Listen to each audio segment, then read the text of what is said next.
Bienvenue au 9e Forum Ergon. Cette année, la thématique, le recrutement. Vous êtes 120, nous sommes ravis de vous accueillir. Let's go pour 2 jours à fond sur le recrutement. Alors, le mot-clé, je dirais que c'est la conscience de soi.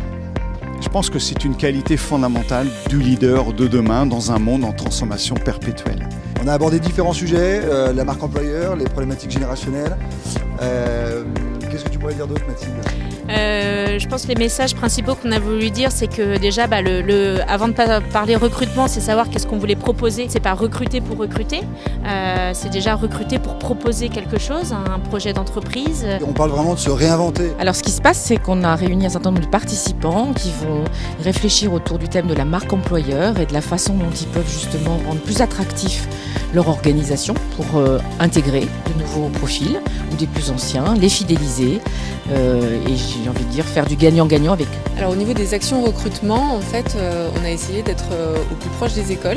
Alors chose qu'on faisait déjà, mais on a un représentant par école, qui est un des vétérinaires du réseau Cristal, qui est responsable des actions en lien avec ces écoles. Donc en lien avec les bureaux des étudiants, on va faire des présentations, des conférences sur des thématiques techniques. Ce qui me semble le plus important pour fidéliser correctement, c'est individualiser les parcours.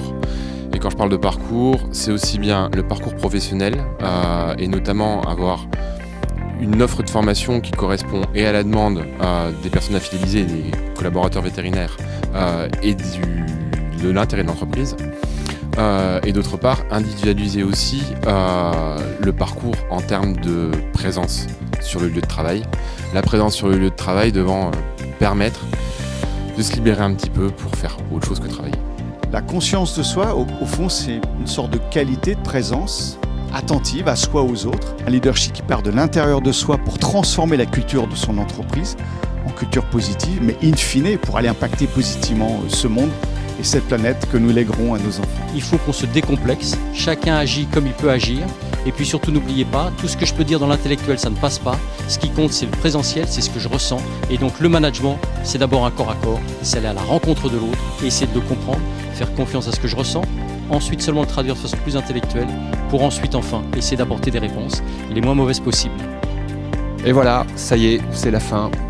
2 jours qui sont super bien passés, on était ravis d'être aussi nombreux, ravis de la bienveillance, ravis de la gentillesse et de la chaleur humaine qui s'est dégagée pendant ces 2 jours, surtout quand on parle de leadership, quand on parle d'esprit d'équipe, quand on parle de toute la notion de marque employeur, d'employabilité. Tout ça, c'est des concepts un petit peu nouveaux dans notre profession, mais qui sont tellement importants pour notre avenir.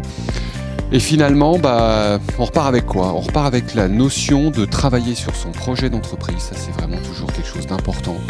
C'est quoi notre vision ? C'est quoi notre positionnement ? C'est quoi nos envies ? Et de partir de, finalement, quand on travaille sur les envies pour l'entreprise, c'est aussi les envies pour soi. Comment on s'en sort avec le réglage du curseur entre la vie professionnelle et la vie privée. Et c'est un choix qui nous appartient, mais c'est une décision d'entreprise et d'entrepreneur. Donc nous serons ravis de vous récupérer et de vous revoir l'année prochaine, les 17 et 18 octobre 2019 à Lyon, pour le Forum Ergon qui sera sur la thématique de l'équipe. À l'année prochaine.